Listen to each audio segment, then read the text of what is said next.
आज की कहानी है अपनी बुराई सुनकर परेशान नहीं होना चाहिए और अपने लक्ष्य की ओर आगे बढ़ना चाहिए।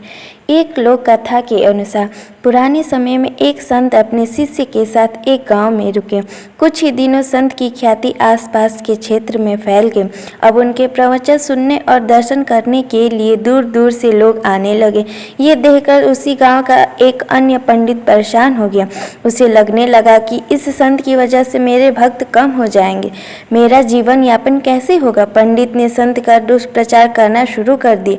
वह लोगों के सामने उस संत की बुराई करता था। एक दिन संत के शिष्य को ये सारी बातें मालूम हुई तो उसे बहुत गुस्सा आया। वह तुरंत ही अपने गुरु के पास पहुंचा और पूरी बात बताई।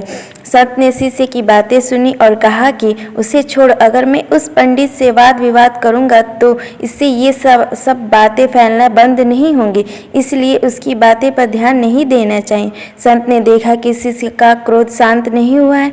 तब उन्होंने कहा कि जब जंगल का हाथी गांव में आता है तो उसे देखकर सभी कुत्ते भौंकने लगते हैं, लेकिन हाथी पर इसका कोई असर नहीं होता है। हाथी अपनी मस्त चाल चलते रहता है। कुत्ते भौंकते हुए थक जाते हैं और वापस अपने इलाके की ओर भाग जाते हैं। हमें भी अपनी बुराई करने वाले के साथ इसी तरह पेश आना चाहिए। हमें सिर्फ अपना काम ईमानदारी से करना चाहिए और सत्य के मार्ग पर आगे बढ़ते रहना चाहिए। हमारे अच्छे काम ही ऐसे लोगों का मुंह बंद कर सकते हैं।